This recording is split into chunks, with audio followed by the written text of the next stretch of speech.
Okay folks, so the orchids that we are going to be focused on today are these amazing Bulbophyllums right here.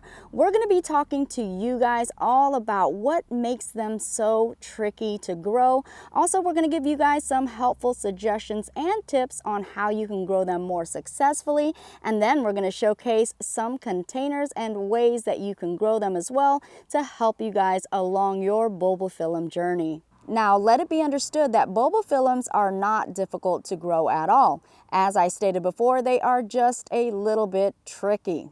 As a matter of fact, you probably already have some orchids that are growing in the same exact or similar conditions of what prime conditions Bulbophyllums would grow in. So let us talk about the requirements and the care needed for these Bulbophyllums and also their growth habits. That's definitely going to help us to understand exactly what we need to do to better accommodate these orchids. And the first thing that we should note about this orchid is the fact that they are sympodial orchids, meaning that they will grow their pseudobulbs to the side. It should also be noted that they are creepy crawlers, meaning that they do like to roam far away from home and also far away from their pots or containers. This is an orchid that loves high humidity, at least 60%, loves to be watered frequently, and also should never be allowed to go bone dry. Okay, so now that we know that these are orchids that are sympodial, they grow to the side, they like to roam away from home, and definitely like to roam right outside of the pots. Usually when we get these orchids, we usually get them in these pots right here, or your regular circular pots like these. And sometimes you'll find them mounted right onto this mesh plastic material right here, along with some form of media. Now this one was coconut fiber. And as you can see right here, this one did not do so well at all. Again, this is such a moisture-loving orchid. I actually watered this once a day, yet and still it did not work. I unfortunately sent this on a direct, no-return flight to orchid heaven. Now, although these containers right here can be filled with moisture retentive media, of which these orchids can appreciate, the only problem with these containers is the fact that they do not give the orchid the amount of room to grow and actually works against the flow of how they normally grow. And as you can see right here, they grow to the side and outwards, so therefore it's just a matter of time before they grow right outside of this pot, which of course makes it a very unhealthy situation and condition for these orchids to grow. Now, another reason why these pots right here really work against the growth habit of a Bulbophyllum is the fact that these are epiphytes. And as you can see, they grow to the surface, and that also includes their roots as well. So when you do contain a Bulbophyllum in this type of container right here, you are giving it too much depth. So in essence, what you're doing is you're over potting the Bulbophyllum. So therefore, you are having media that is moisture retentive, too much of it, and it's being retained within this container, making it hard for the roots to grow as it naturally would, which means that your orchid can actually be left in soppy, wet, standstill water without a whole lot of air circulation, which, as you guys know, can be quite a threat to your orchid. So unfortunately, these types of containers right here actually works against the flow and also the growth habit of the orchid, of which they would normally love to grow. Now, the perfect way to grow these Bulbophyllums, if conditions were right of course, is to be mounted on some form of log or wood material. In this case, they would have the space to roam and also the freedom to grow. But of course, that is in a perfect orchid world. Unfortunately, many of us cannot provide enough humidity, moisture, or watering for this orchid to grow sufficiently, adequately, and healthily. So although mounting the orchid would actually go with the flow in which the orchid would naturally grow, unfortunately, this is not a feasible option for many. Now, the issue and the problem that we do run into when we mount our orchids, even if we are using a high level moisture retentive type of media, such as your sphagnum moss, you will find that in many cases, you will still have to water the orchid frequently and at least once a day, especially in the heat of summer, where you will find that the mount almost dries up instantly. And unless you have a greenhouse where you can absolutely control the environment, then you may find that your orchid, your bulbophyllum, may not do so well and may only survive but not really thrive or flourish. Because again, this is an orchid that loves a high level of moisture, and it does love to have it constantly. And that, my friend, is the very reason why we are having such a challenge with growing our bulbophyllums to their greatest and fullest potential. Now, one thing that definitely should be noted whenever you are purchasing an orchid from a company or a nursery is the fact that they are going to grow the orchid in a way that's most feasible and also most cost effective to the company. So that does not necessarily mean that the orchids would grow best in that condition or the type of container or media that it is coming in. It just means that that is your responsibility when you bring it home on how you want to grow your orchid.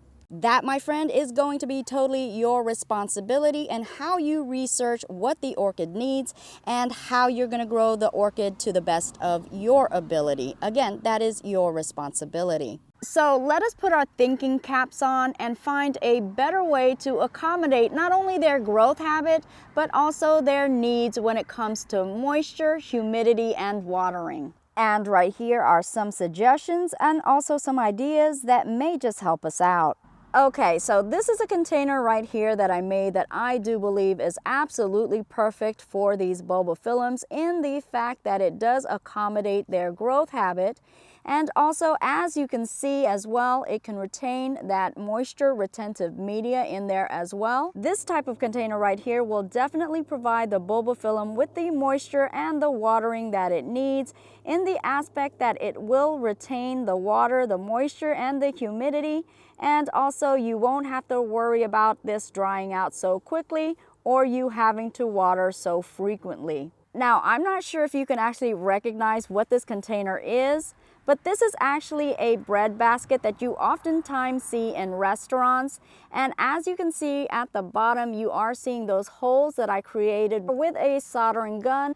And also you're seeing that twisty tie that I also used to tie the bulbophyllum in place. Also, just to let you know that these types of containers slash bread baskets are actually great for many varieties of orchids that like to creep and crawl and have that staggered effect of growing. This is actually a Maxillaria piccata, but as you can see, it's perfect for these types of orchids as well. Now, what I do love the most about using these bread baskets right here for the containers of bulbophyllums and also other types of orchids that have the same growth habit is the fact that it can provide all of its required needs. You are giving the orchid ample space for it to grow.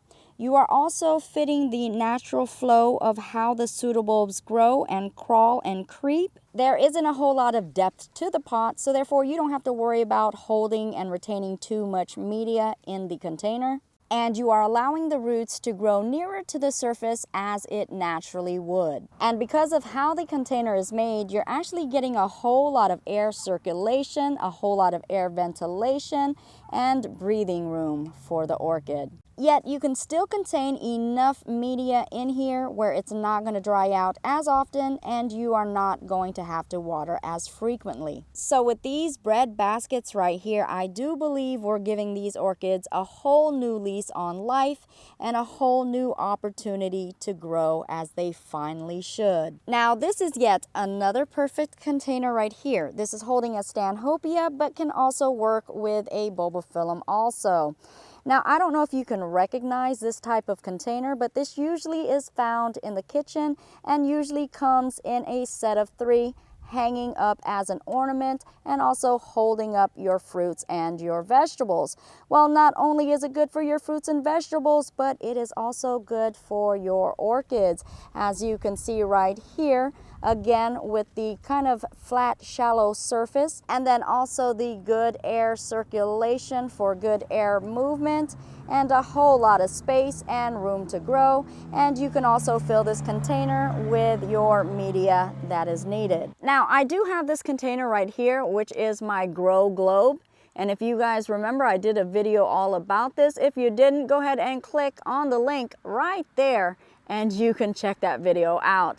Anyway, so this is a grow globe, and this is a growing method that has the best of both worlds, where you are still able to contain the humidity right here, but yet still have some air circulation as well. And as you can see at the bottom, I did poke some holes with the soldering gun, and that's going to allow you to go ahead and filter that water through, yet still retain some moisture within the media that's in this container as well. So indeed, best of both worlds right here. Really helps out with humidity, helps out to revive and also rescue orchids and your bulbophyllums as well. So this definitely can help you on your journey. Now, this cradle type basket right here, I also believe makes quite a great container for bulbophyllums and also other types of orchids that grow in the same manner, because as you can see, you can fill up this basket with enough media for the orchid. And I also love the fact that this basket right here has such a cradle-like quality to the actual container, where it is cradling the orchid and it's holding it in a centralized area, but yet it does have sides as well where the orchid can latch on and grow also. So this basket right here really gives the best of both worlds, where the orchid is being contained yet still being allowed the freedom to grow. And because this is a wicker type basket, you are also getting a whole lot of air ventilation in here. So you're going to get air circulation and movement in here as well. Now, the only drawback to this container, of course, again, it is made out of wicker, so it's not as industrial as some of your other containers. Now, this here is yet another grow globe that I'm using for a rescue bulbophyllum.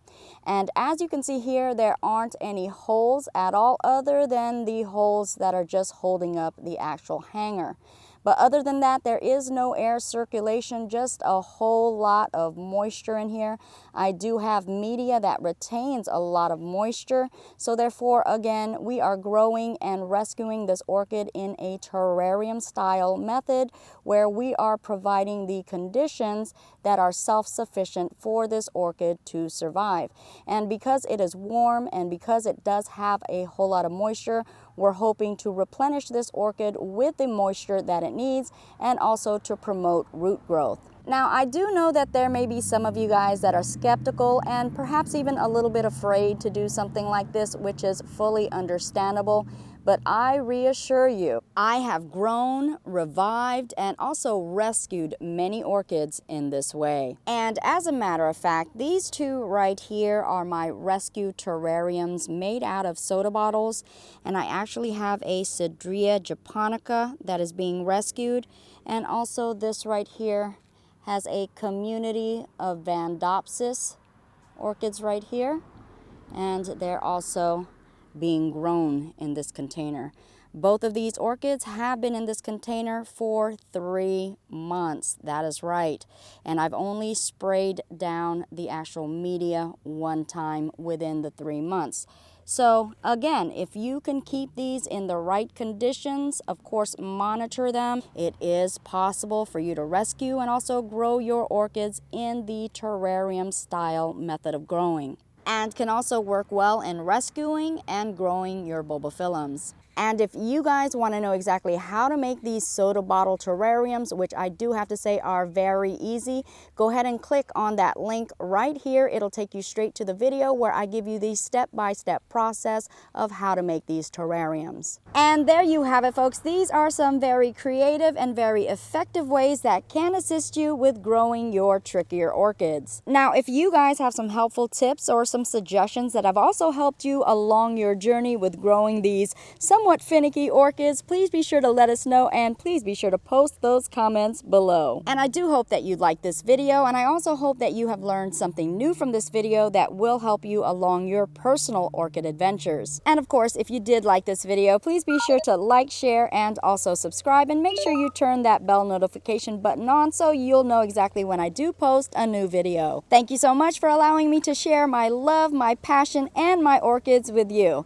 And with that being said, I do truly love and appreciate each and every one of you guys, and I will see you guys later, and I'll also grow with you guys later as well. Bye-bye for now. Mwah.